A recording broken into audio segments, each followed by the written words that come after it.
écoutez la chronique de Pascal Praud, c'est vraiment très intéressant. Des professeurs de collège, de lycée le disaient, des policiers le rapportaient, des journalistes l'ont écrit, des hommes politiques ont prévenu depuis 10 ans, depuis 20 ans, depuis 30 ans.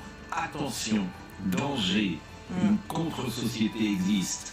L'entrisme d'un islam radical est une réalité. Mais non, fantasme, ça n'existe pas, disaient les beaux esprits. Puis hier, miracle.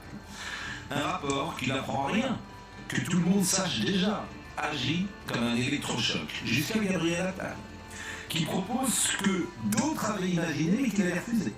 Interdire le port du voile pour les moins de 15 ans. Éric Ciotti l'avait dit, Robert Ménard l'avait dit.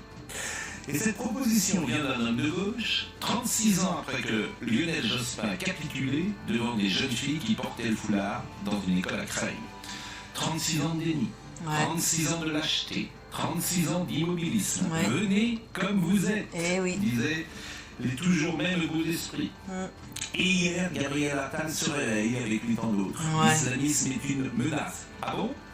L'ex-premier ministre cible le port du voile comme un danger pour la société française. Le paradoxe est que ce même Gabriel Attal préfère la France insoumise, qui flirte avec le frérisme, plutôt que le Rassemblement national qu'il combat. Hier fut une journée de dupes, demain réclame des décisions fortes. Qui aura le courage de stopper cet entrisme de l'islam radical et comment y arriver?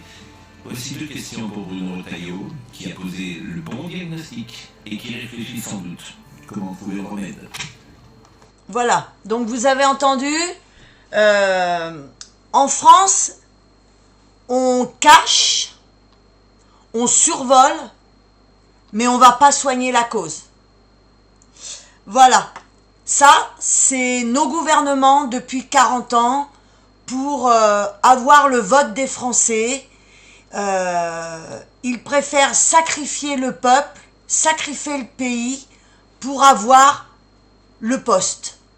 Parce qu'il n'y a que le pouvoir qui les intéresse, tous ceux que l'on voit depuis 40 ans à la télé.